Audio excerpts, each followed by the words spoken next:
tema de hoje é sobre santuário. Vamos falar um pouco sobre o santuário. Nós não podemos continuar Daniel capítulo 8, verso 12, foi o que nós falamos logo agora no início. Irmãos que entraram logo no início. Nós não poderíamos continuar finalizar Daniel capítulo 8 e falar sobre aquele verso importantíssimo, verso 14, que fala até 2.300 tardes e manhãs e o santuário será purificado. Mas, bem, a gente não pode continuar, não poderia continuar, Daniel 8,14, falar sobre purificação do santuário se nós não tivermos na mente, bem delineado, a importância do santuário. O que é que significa o santuário? Quais são os serviços do santuário? Porque essa é uma doutrina muito pouca explorada hoje nos meios evangélicos, no circuito, não tem se emprestado a verdadeira importância dessa doutrina. Então, as pessoas apenas, na grande maioria,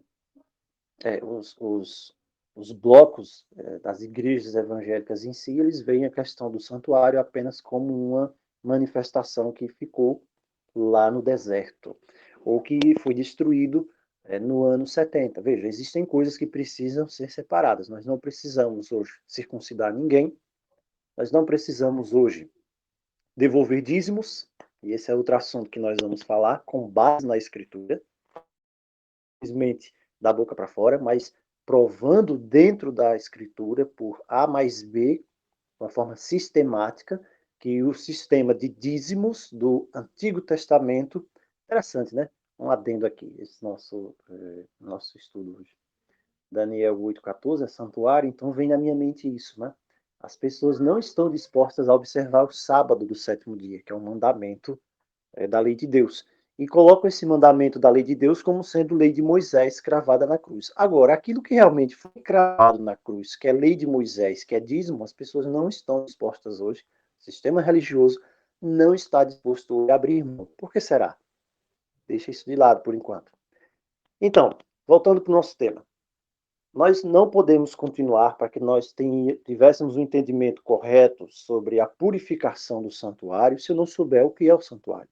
Se eu não souber o que é que torna o santuário, entre aspas, impuro. Se eu não tiver conhecimento básico, pelo menos, dos serviços do santuário, a importância destes serviços. Por exemplo, o que era uma oferta de flor de farinha? O que é isso? Você pergunta aí dentro de uma igreja tradicional, evangélica, pentecostal, qual é a importância disso?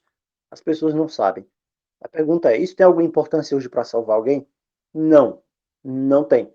Ninguém vai ser salvo nem deixar de ser salvo se souber o que é uma oferta de flor, de farinha, souber qual é a diferença entre um sacrifício pacífico e, e outros tipos de ofertas que eram oferecidas no santuário. Não vai salvar. Mas reconhecer a importância do ministério de Cristo no santuário celestial hoje, aí sim faz uma diferença. Qual é a diferença? Em você poder ter uma compreensão sobre o plano da salvação um pouco mais profunda. Isso pode impactar de forma muito positiva na sua fé, saber o que é que hoje Cristo está fazendo nos céus. Então, é importante esse tema? Sim, é um tema muito importante, visto apenas biblicamente, de acordo com a palavra. Reconhecer sobre os eventos relacionados ao céu hoje. Será que Cristo hoje encontra-se apenas sentado à direita do Pai? Será que ele está apenas sentado à direita do Pai desde o momento que ele subiu às alturas? Isso vai se levantar quando ele estiver realmente pegando ali as vestes régias e voltando nas nuvens do céu? Será que é isso que a palavra nos diz? Não, a palavra não nos diz isso. A palavra nos fala do santuário que foi estabelecido na terra, na congregação dos israelitas no deserto, e depois foi colocado ali no templo, e a importância disso hoje para os nossos dias. Então, há um santuário no céu. Nele, Cristo ministra em nosso favor, e através dessa ministração, ele torna acessíveis àqueles que creem os benefícios do seu sacrifício. Aí a pergunta: mas os benefícios do seu sacrifício, eles já não estão acessíveis desde a sua morte na cruz? Ah, boa pergunta, excelente pergunta. E a resposta vem do seu conhecimento, ela vai advir da forma correta, através da profundidade do seu conhecimento sobre o santuário e sobre os serviços do santuário que eram realizados e que são também feitos hoje no céu. Então, Por que esse entendimento? Pergunta é, peraí, por que eu tenho de entender isso? Por que eu preciso compreender isso? Eu vivi até hoje sem entender isso. Eu frequentei o sistema religioso, as igrejas, quem sabe a minha igreja nunca falou nesse assunto. Eu só sei que se matava um cordeiro e oferecia e acabou. Não tem por que eu conhecer mais sobre isso. Mas, por que eu preciso entender, então, sobre santuário? Sobre o santuário apresentado lá no Antigo Testamento. Por que isso é importante para mim hoje? Porque eu não tenho de oferecer mais nenhum tipo de carneiro, nenhum bode, nenhum novilho. Esse tema do santuário, ele é apresentado inicialmente no Antigo Testamento. Tudo bem, nós já sabemos. Mas ele está junto, ele é tipo um fio. Ele é tipo um fio que vai sendo costurado em toda a Escritura. Apenas para dar algum exemplo, vejam só. Livro de Êxodo. No livro de Êxodo, nós temos ali a formalização. Você vai ver que o livro de Êxodo vai levar uma grande parte disso, esse processo de formalizar o relacionamento da aliança que está sendo estabelecida ali, de Deus com o seu povo. E o clímax disso tudo é a realidade do santuário. Você vai para o livro de Levítico. No livro de Levítico, você tem a purificação, você tem a adoração ali, você tem perdão, você tem o estabelecimento de festividades do povo, de Deus, e o centro de tudo isso aqui está voltado para o santuário também, mais uma vez.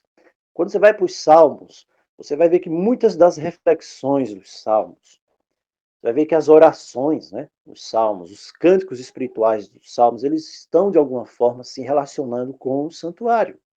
Daniel também, que é o livro que nós estamos vendo esses dias, toda a discussão profética de Daniel, dos capítulos 7 até o capítulo 9, vai trabalhar com o conceito do santuário.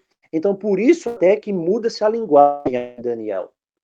Porque como nós, né, lá do capítulo, até o capítulo 7, 20, por aí, eles estavam usando lá o aramaico.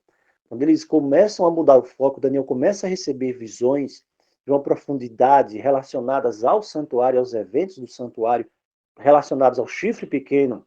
Então, o chifre pequeno, o que acontece com o chifre pequeno, está ligado ao santuário. Então, todas essas coisas no livro de Daniel, é por isso que muda até a linguagem, né? A linguagem volta novamente para o hebraico.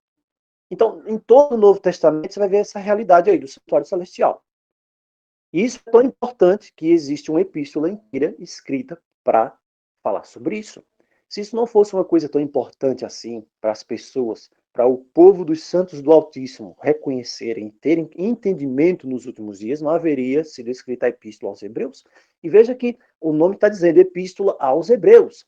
Não é uma epístola aos gentios. Os próprios hebreus precisavam começar com eles. Eles que tinham todo o conhecimento do santuário, e ali naquela epístola, Paulo está falando exatamente do novo entendimento que eles precisavam ter. Eles precisavam relacionar o antigo sistema, eles precisavam fazer mentalmente a transição correta. Eles precisavam fazer a transição correta entre as sombras e a realidade. O que é sombra? Sombra, no sentido aqui que é apresentado lá em Hebreu, é o sentido dos simbolismos. Todos os simbolismos do santuário celestial, eles representavam a obra e o ministério do Messias. Então, imagina só, se para os hebreus eles precisavam ter o conhecimento sobre isso, e eles já tinham conhecimento sobre o santuário celestial, muito mais nós precisamos ter esse conhecimento agora nos últimos dias. No livro de 1 Coríntios, lá em 1 Coríntios, a linguagem do santuário é utilizada também.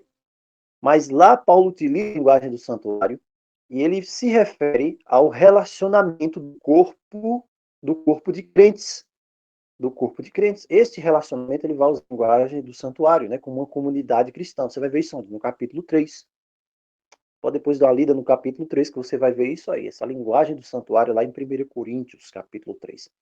Ele usa essa mesma linguagem também para discutir a pureza do corpo individual do cristão, capítulo 6. Ele vai utilizar mais uma vez a linguagem do santuário. Por quê? Paulo era um rabino.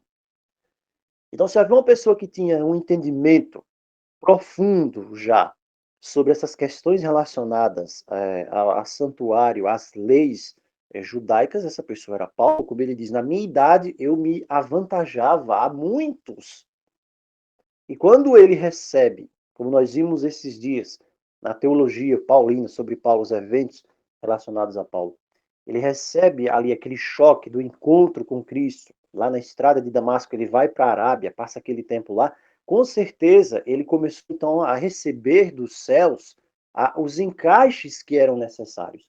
E isso então o habilitou a escrever o livro de Hebreus, essa inspiração está lá no livro de Hebreus.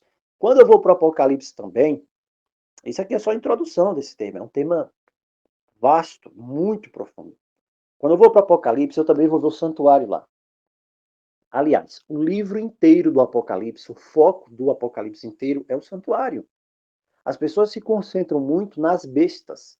As pessoas se concentram nas pragas, as pessoas se concentram nos selos. Tudo isso é importante, mas tudo isso acontece dentro de um santuário. Tudo isso acontece dentro de um santuário. O santuário é uma imagem importantíssima que você vai ver ao longo de todo o livro do Apocalipse. Quando Cristo aparece para João e ele está lá no meio dos castiçais, onde é que ele está ali? Ele está no santuário. Então, nós percebemos a importância disso. Você vê que todas as ações lá no Apocalipse, a adoração, os cânticos, ações de bondade, a cooperação, tudo lá tem uma linguagem do santuário em si. É como sacrifícios espirituais realizados pelos crentes, não é isso? Hebreus capítulo 13, versos 15 a 16. Nos diz assim, Hebreus capítulo 13, vamos ler esse texto. Diz assim, Hebreus 13, 15 a 16. Olha como está escrito. Por meio de Jesus, pois, ofereçamos a Deus sempre sacrifício e louvor. A palavra utilizada aqui por Paulo é sacrifício, é ousia. O grego aqui que ele coloca é ousia.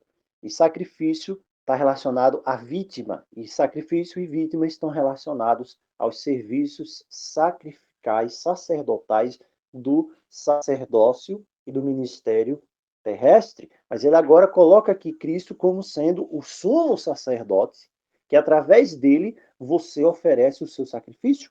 Mas o sacrifício aqui, Paulo fala, não é mais o cordeiro, não é mais dois pombinhos, nada disso. O sacrifício é de louvor. E ele fala, este sacrifício é o fruto de lábios que confessam o seu nome. E no verso 16 ele fala, não negligencieis a prática do bem, a mútua cooperação, pois com tais sacrifícios Deus se compraz. Veja, tudo está relacionado à linguagem do santuário. A nossa vida está relacionada ao santuário. E Paulo usa da linguagem que era utilizada na época dos serviços sacrificais. Ele usa sacrifício aqui. E ele diz que a prática do bem é um sacrifício. O sacrifício de louvor, o louvor, o seu louvor, a sua adoração, o fruto dos seus lábios também é sacrifício, ou seja, é uma oferta. Então, esse entendimento era muito presente na igreja primitiva. Tudo que você faz, você está ministrando. Você, é por isso que Pedro também tem o mesmo entendimento. E ele diz o seguinte: você é um reino de sacerdotes. Agora nós entendemos o sentido quando Pedro fala: vós sois nação santa. Vocês são reino de sacerdotes. Reino de sacerdotes de onde? De um santuário. Você tem de ministrar no santuário também. Mas existe um sumo sacerdote. E esse sumo sacerdote é Cristo. Mas você também é sacerdote. Você ministra. Você não vai ter de se dirigir a alguém para que essa pessoa ministre por você. Mas você tem de ministrar. É uma ministração mútua. Por isso que Paulo diz aqui no verso 16 que isso é uma mútua cooperação. A mútua cooperação tem a ver com o funcionamento, a engrenagem da igreja e dos santos. Então, é um assunto fantástico isso que Hebreus aqui está nos apresentando. Ele continua e diz: a fé cristã ela é mediada pelas escrituras. Não é pelo dogma, como o chifre pequeno faz. Não é pela tradição, como as pessoas imaginam. Não é pelos pensamentos, pela ideologia, pela crença. Se você acha que uma coisa é correta, você faz. Se você acha que uma coisa não é boa, você não faz. Não é assim. É pelas escrituras. O estudo da palavra nos mostra, então, a importância do santuário. Para que você entenda corretamente o que é que significa a vida de colaboração mútua. É isso aqui que o santuário encerra, o que ele apresenta nesse momento. Aí a pergunta vem: Antes da gente falar sobre serviços do santuário, o que é que acontece? Tem 3 compartimentos, você tem um pátio, você tem um lugar santo, você tem um lugar santíssimo. Antes da gente entrar sobre as polêmicas, que existem polêmicas sobre isso aqui, que falam, né, que, mas quando é que Jesus foi? Não existe ministração no céu. Tem uma série de polêmicas com relação a isso. Mas a pergunta é, existe um santuário no céu? Existe um santuário no céu? Sim ou não? O que é que a palavra nos diz? Não adianta o que eu ache, não adianta o que eu fale se não tiver fundamento na Escritura. Existe um santuário no céu? Hebreus capítulo 9, 24. Este é a epístola por excelência. Hebreus capítulo 9, verso 24. Quando eu chego aqui em Hebreus capítulo 9, verso 24, e vejo que é um assunto bastante ignorado esse aqui. Hebreus 9, 24, Paulo vai começar, ele sempre vai estar fazendo esse contraste entre as alianças. No verso 1 ele diz, ora, a primeira aliança também tinha preceitos de serviço sagrado. Eu quero focar nessa palavra aqui. Eu tenho aqui a palavra que está traduzida por também, que é a palavra grega, é uma partículazinha chamada kai. É o kai, uma partículazinha grega, né, que tem uma força acumulativa aqui, que quer dizer também até mesmo, ou realmente, mas, então ela está dando um sentido que a primeira aliança também tinha preceitos de serviço sagrado. E aqui o foco de Paulo é para a segunda aliança, quer dizer, a segunda aliança tem preceitos de serviço sagrado e o seu santuário sim. E ele diz, a primeira aliança tinha preceitos de serviço sagrado e o seu santuário terrestre. E se você ler aqui o restante do capítulo, no verso 2, Paulo vai deixar isso bem claro, onde ele vai apresentar aqui aqueles utensílios que faziam parte do santuário terrestre.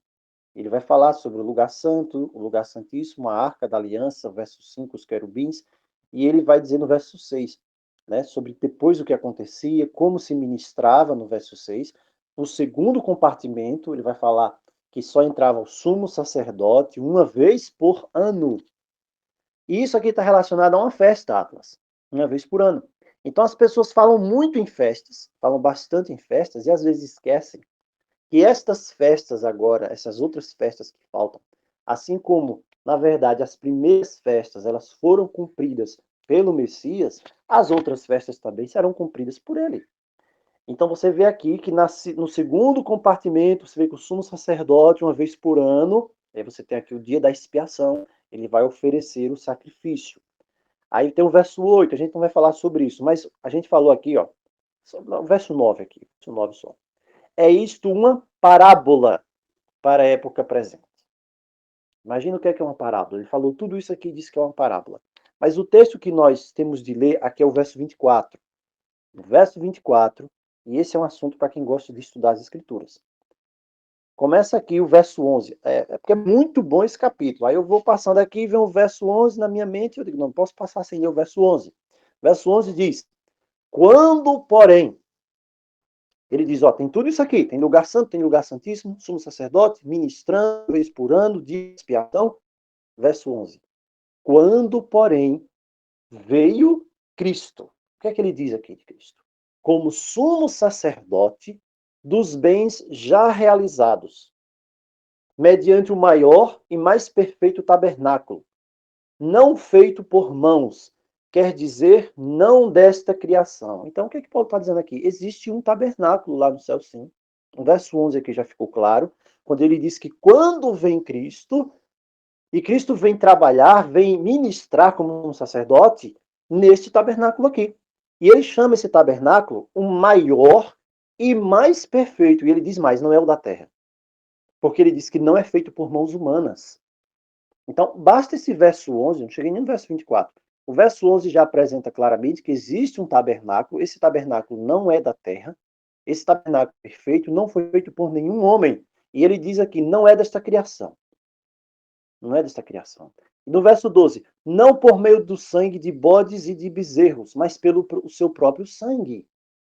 Entrou, e aqui é outro ponto, no santo dos santos. É santo dos santos mesmo? A gente vai falar sobre isso também. Não sei hoje. É o Agion. Porque Agion e Agion, santo dos santos, lugar santíssimo, Agion, santo, é só Agion, lugar santo. A gente vai ver tudo isso, essa estrutura aqui, mais à frente. Mas indo lá para o verso 24, não vou nem olhar os outros versos. verso 24 agora. Diz assim: porque Cristo, isso aí, é esse o texto. Porque Cristo não entrou em um santuário feito por mãos humanas. Mais uma vez, Cristo não entrou. Ele entrou em um santuário, mas não foi em um santuário feito por mãos humanas, que era apenas uma figura do verdadeiro. Muito claro isso aqui. Cristo não entrou em um santuário feito por mãos humanas, não desta criação, nós já vimos agora há pouco. E este que é dessa criação é apenas uma figura do verdadeiro, o que foi feito por mãos humanas. Ele entrou onde? No céu, para comparecer agora por nós diante de Deus. Aí tem pessoas que lêem o verso 24 e diz o seguinte: então o céu é o santuário. Claro que não. O Apocalipse diz: abriu-se o santuário de Deus que se encontra no céu. De forma alguma. Então, ele está apresentando claramente aqui que Cristo ministra como sacerdote, sumo sacerdote, em um santuário que existe no céu, não feito por mãos, do qual o que existia aqui na terra era apenas um modelo, era apenas uma figura. Hebreus 9, 24. Então, tem pessoas que, para rejeitar esse argumento, dizem assim, né? Vão rejeitar o argumento, né? E diz assim: no céu não tem santuário.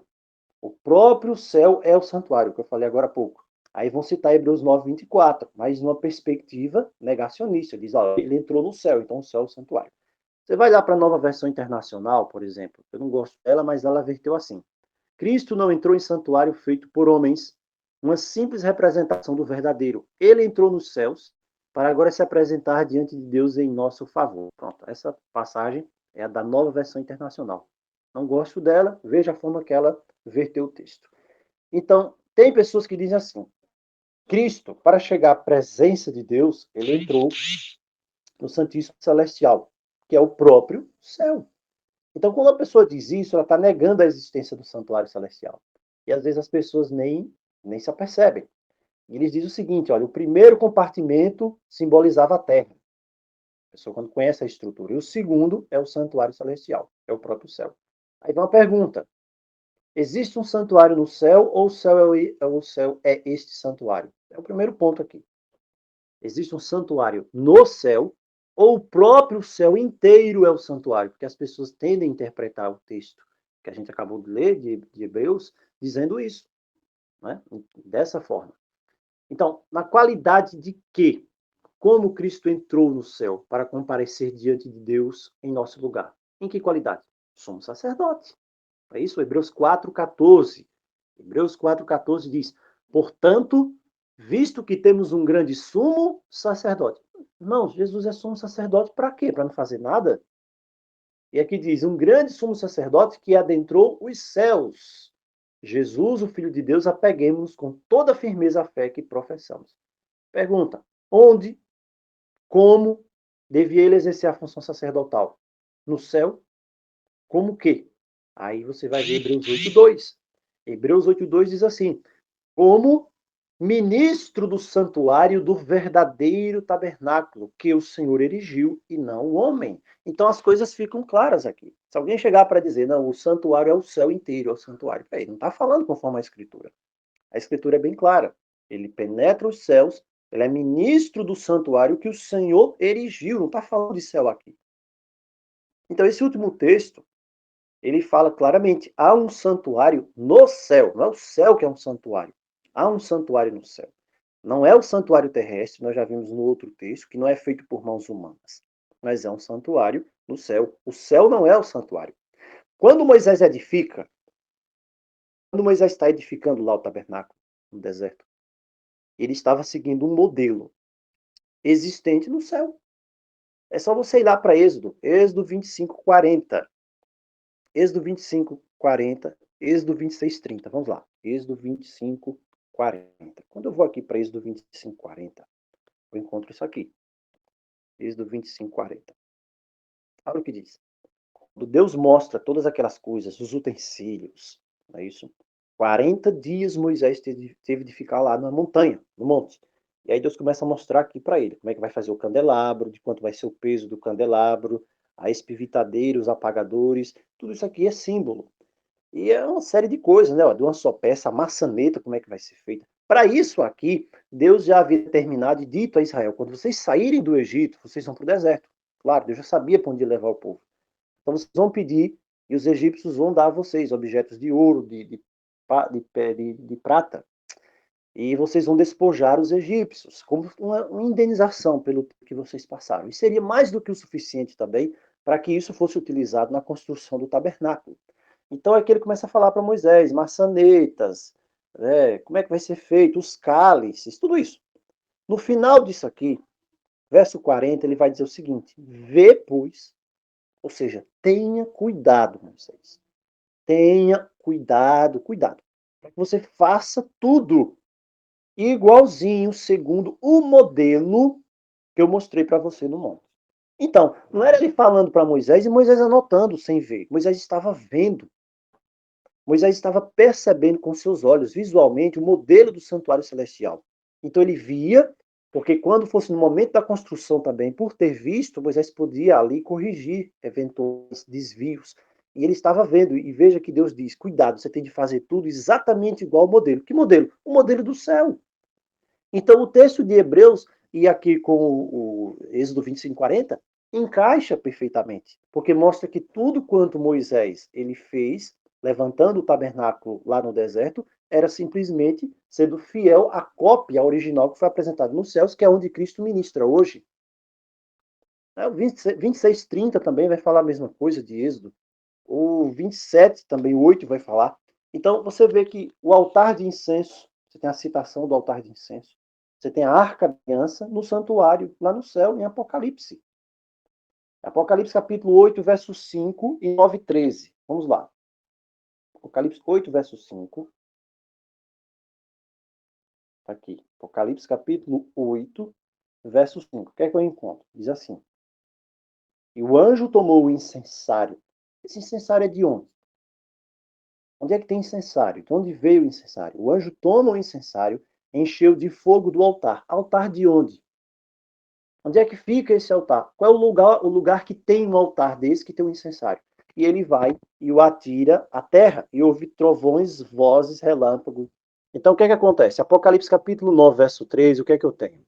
Eu chego aqui e eu vejo o seguinte aqui, ó, 13. O sexto anjo toca a sua trombeta e ouvi uma voz procedente dos 4 ângulos do altar de ouro que se encontra na presença de Deus. Altar de ouro. Onde é que nós temos o altar de ouro? No santuário. Mais uma vez no santuário. E eu vou para outros textos mais. Por exemplo, Apocalipse capítulo 11, verso 19. Apocalipse capítulo 11, verso 19. O que é que eu vou encontrar aqui? As duas testemunhas. Logo aqui no iniciozinho, você vai ver que toda a visão das duas testemunhas está intimamente relacionada ao santuário. Porque diz, verso 1, é dado um caniço para João e diz a ele, mede o santuário de Deus, o seu altar e os que nele habitam. Ou seja, foi dito para João, olha, vai lá para Jerusalém e mede o santuário lá? Claro que não. Não é o santuário lá que foi apresentado a João. Então diz aqui o versículo 2, deixa de fora o átrio exterior do santuário e não meças, porque ele foi dado aos gentios. Em todos os eventos que se desenrolam em Apocalipse 11, as duas testemunhas, eles estão intimamente relacionados com o santuário nos céus. Mais uma vez, isso aqui fica muito claro. E o período também, 42 meses, 1260 dias, agora nos últimos dias. Então, isso, tudo que acontece aqui na Terra é registrado lá no santuário dos céus. Tem a ver com o santuário dos céus. Indo mais à frente aqui, no 11, 19, o que é que nós vamos ver aqui no 19? Diz assim, 11, 19. Deixa eu achar aqui o 11, 19. Ok. Abriu-se então, veja, no início fala, olha, meça o santuário, meça os adoradores do santuário. Então as duas testemunhas entram em cena. As duas testemunhas vão proclamar a sua mensagem, as duas testemunhas, alguns imaginam, né, elas cuspindo fogo como um dragão, não tem lógica. Mas não é isso que as duas testemunhas fazem. Elas proclamam a mensagem, os céus fecham, tudo isso relacionado à mensagem das testemunhas. No final, se abre o santuário. Se abre o santuário e é vista a Arca da Aliança no seu santuário. Irmão, o que, que tem dentro da Arca da Aliança? Por que será que Deus faz questão de abrir o santuário e mostrar a Arca da Aliança? E quando as pragas vão cair, o santuário é fechado e ninguém entra mais. Sabe o que está dizendo aqui? Aqui está dizendo o seguinte, quando essa mensagem é proclamada, a mensagem das duas testemunhas, está tendo oportunidade de salvação. Quando as pragas vão cair, ninguém entra no santuário mais para interceder. Não tem mais intercessão, não tem nada. O santuário fecha, por isso que tem fumaça lá. Então a oportunidade de salvação encerrou. Então tudo está relacionado ao santuário. O santuário abre, oportunidade de salvação. E ele apresenta mais a regra do juízo aqui. Abre o santuário e faz questão de mostrar a arca da aliança. Da mesma forma como nós vimos esses dias em Levítico, que a arca da aliança ficava de frente lá. A arca da aliança no seu santuário. O lugar da arca da aliança é no santuário, na presença de Deus. Mas tem gente que ainda acha que Deus pegou a arca dele, a aliança, vamos dizer assim, e Deus colocou de lado ou colocou debaixo da cama. Impossível. Então aqui apresenta isso, esse padrão. A arca da aliança está lá. Deus mostrou, olha, você quer ser salvo? O padrão do juízo é esse aqui. Aqui a arca da aliança. Está aqui os 10 mandamentos aqui dentro. Então isso está no santuário. Hoje no santuário. Esse é o padrão do juízo. Então todo o Apocalipse é relacionado ao santuário. Então o primeiro compartimento você vê relacionado com a obra intercessória. Você vê o outro compartimento relacionado também ao juízo. Você vê o primeiro santuário, o segundo santuário. E você vê as duas fases do ministério de Cristo como sacerdote. As pessoas hoje não querem nem sequer imaginar que Cristo oficia como sacerdote. Mas o Apocalipse apresenta isso claramente. O Apocalipse faz referências diretas à existência do santuário. Ainda, Apocalipse 14, 17. Diz, saiu do santuário que se encontra no céu. Tudo é decidido no santuário. É por isso que o inimigo não tem interesse também em ninguém falar do santuário. Não tem. Apocalipse 15, 5. Abriu-se no céu o santuário do tabernáculo do testemunho. Mais uma vez aqui, no contexto das pragas. Abre-se o santuário lá, é apresentado o santuário. Também em Apocalipse 11, 19, a gente já viu, é vista a arca da aliança. Aí eu vou para os Salmos agora. Eu vou ver nos Salmos as referências ao santuário. Por exemplo, Salmo 11, 4. Salmo capítulo 11, verso 4 diz assim: o Senhor está no seu santo templo. O Senhor está onde? No seu templo, no seu santuário. Nos céus tem o Senhor o seu trono. Então aqui no Salmo 11, 4 está dizendo que esse templo é nos céus. O templo que está referido aqui é celestial, não o templo de Salomão. Porque ele diz, nenhuma casa aqui é capaz de me conter. Então, Hebreus 9, 24, a leitura correta, o entendimento correto de Hebreus 9, 24 é assim. Cristo não entrou no santuário feito por mãos, que é apenas uma figura do verdadeiro, mas no próprio céu, onde o verdadeiro santuário, que o Senhor erigiu e não o homem, se encontra, para ali comparecer por nós diante de Deus. Essa é a leitura correta, o sentido correto que está sendo apresentado em Hebreus 9, 24, só pode ser esse, não pode ser outro, não. De forma alguma. Então, existe um santuário no céu? Existe. Tudo que acontece está relacionado a ele? Está. Salvação, perdição. Está relacionado ao santuário, à ministração de Cristo como sumo sacerdote no santuário celestial. Então, qual era o objetivo em Deus estabelecer o serviço do santuário? Eu tenho Hebreus 8, 2, tenho Hebreus 5, tenho Hebreus 9, 11, mas, em resumo, o ensinamento de Hebreus, de acordo com o que o livro de Hebreus fala, o santuário da terra, ele apenas refletia de algum modo a realidade do verdadeiro santuário celestial. O que é uma coisa que reflete outra? Ou seja, se Moisés recebe uma mensagem clara, com o cuidado de Deus, dizendo, cuidado, faça igual. Então, se uma coisa tem de ser feita igual, ela também vai precisar, vamos dizer assim, que no seu conceito, ela funcione igual, se não, mas muito semelhante ao que funciona o da Terra, porque o da Terra está espelhando ele. É uma cópia. Então, o santuário na Terra, ele tem a ver com a realidade celestial. Então, o que é isso, realidade celestial? A maneira como Deus escolheu para se relacionar com os seres criados, conosco. Então, quando eu vou para esse contexto da construção lá do santuário no deserto, por exemplo, eu tenho o Êxodo 25:8, é um verso que a gente decora de cor. Êxodo 25:8 diz o quê? E me farão um santuário, para que eu possa habitar no meio deles. Então, o santuário, o objetivo dele é isso. Deus habita no meio do seu povo. Nós vimos lá no contexto do nome, que nós estávamos estudando esses dias, a questão do nome está relacionado com a aliança. Então, quando ele faz a aliança com o seu povo, no contexto da aliança, ele diz: eu preciso de alguma forma para estar no meio de vocês, ou seja, vocês precisam ver como as coisas funcionam. É um reflexo da habitação celestial, do processo de salvação, agora em símbolos. Em símbolos. Por quê? Porque ele é a cópia, ele não é o original, é a cópia. Então, o santuário da terra, ele vai ensinar sobre a habitação, sobre a presença de Deus na terra. O relacionamento com as criaturas. Como esse relacionamento é feito. Como? Através de ritos específicos, de simbolismos. O azeite, a gente já sabe, o azeite simboliza o espírito. Nós vimos isso esses dias. Não é isso? O candelabro. Por que a luz tem de estar acesa sempre? Por que a luz não pode apagar? Tem o seu sentido. Então, você tem esses ritos específicos e todos os ritos precisam ser ministrados pelo sacerdote, a figura sacerdotal. Então, tudo isso vai levar para quem? Para o trabalho de Cristo, do Messias, no santuário celestial. Para que você tenha um relacionamento, um entendimento de como funciona esse processo de relacionamento. Então, a finalidade de Deus com o estabelecimento do santuário terrestre, da terra, a gente pode pensar em duas assim.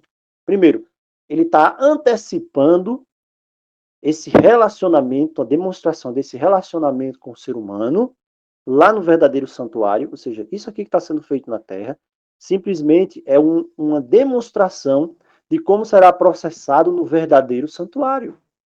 É preciso que o ser humano se dê conta de que existe pecado, existe uma imputação, existe uma justificação, existe a redenção e a glorificação. O ser humano precisa entender isso. Ele precisa aprender na mente dele isso. Então você tem um rito para isso, sacrifício, né, isso para que o ser humano entenda isso. Então você tem três princípios aqui: presença de Deus, é por isso que ele fala lá, me farão um santuário.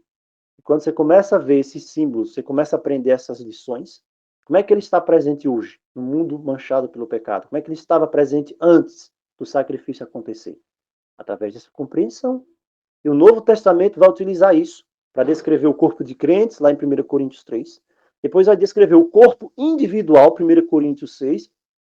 E ele vai habitar no meio e na vida da sua igreja, coletivamente e individualmente. 1 Coríntios 3, 1 Coríntios 6.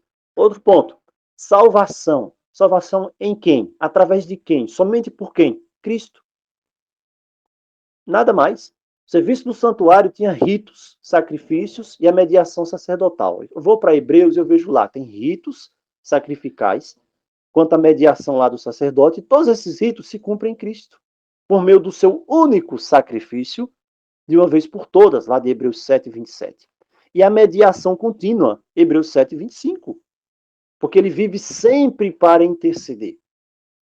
Então, quando você começa a aprender essas coisas, você vê o processo da salvação, como isso é detalhado, e a importância de entender estas coisas. Terceiro ponto, profecia. Você vai lá para Daniel e Apocalipse, você vai ver que Daniel e Apocalipse, mais até em Apocalipse, você vai ver a realidade do santuário. As ações são realizadas no santuário.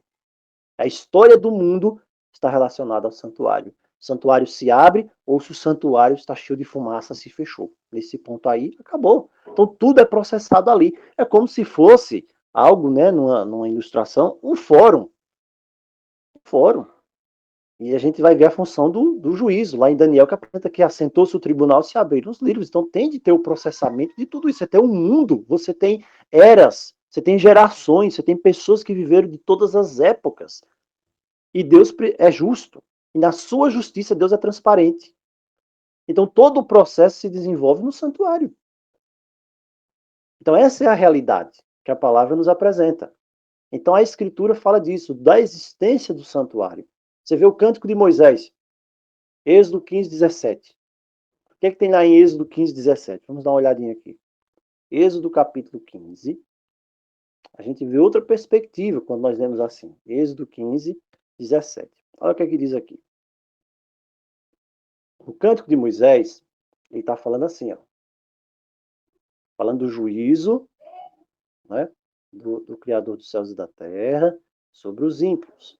E o povo do Senhor que passa, aquele povo que ele toma para si, que ele adquire. E ele diz, tu o introduzirás, quem é o seu povo, e o plantarás no monte da tua herança, no lugar que aparelhaste, ó Senhor, para a tua habitação, onde? No santuário, ó Senhor, que as tuas mãos estabeleceram. Veja, no Mikdash, no santuário, no lugar sagrado. Então Moisés, ele já tinha esse entendimento aqui. É para lá que espiritualmente o Senhor leva o seu povo, para ter esse entendimento. O meu povo, diz Deus aqui, Moisés fala, eu levo para o santuário. E vários salmos, Salmos 11, Salmo 20, Salmo 68, Salmo 102 e todo o livro de Hebreus. Então você vê aqui claramente a importância disso. Lugar de auxílio, lugar de salvação, onde Deus age em favor do seu povo, lugar onde Cristo efetua a nossa salvação. Ah, mas não já foi efetuada na cruz? Espera aí, na cruz houve um sacrifício que torna possível a salvação. O sacrifício torna possível, ele abre a porta da salvação. Porque se simplesmente o sacrifício de Cristo ali acontecendo já salvasse todas as pessoas, então ninguém se perderia mais. É preciso a ministração dos méritos para aqueles que creem pela fé. Isso aqui é importantíssimo. A questão cristológica aqui tremenda. Então, o santuário é onde Deus apresenta ali, dirige o destino do seu povo. E aqui é o que o cântico de Moisés está falando. Então, é o meio e é o alvo. É o meio, é o lugar onde a salvação está ali se concretizando, é o alvo, porque é onde o povo de Deus também se encontra nesse processo de salvação. Então, irmãos, essa é a primeira parte do nosso tema. Nós ainda temos outras coisas mais para falar sobre o santuário. Por que isso é importante? Porque se nós não entendermos isso aqui, nós não vamos compreender o que é a purificação do santuário lá em Daniel 8,14. Nós precisamos entender o que é isso. Por isso que muitas pessoas vão ler Daniel 8,14, até 2.300 tardes e manhãs o santuário será purificado, e não, nem sabem o que é santuário, e muito menos vão saber o que é purificação do santuário. Precisamos primeiro entender a importância do santuário, e compreendendo a importância do santuário dentro da Escritura, dentro do que a palavra nos revela, então nós estaremos prontos para saber a importância da purificação do santuário. Qual é o sentido de purificação? A gente já viu, está relacionado à ministração do sumo sacerdote. Não tem como fugir disso. Existe um santuário nos céus.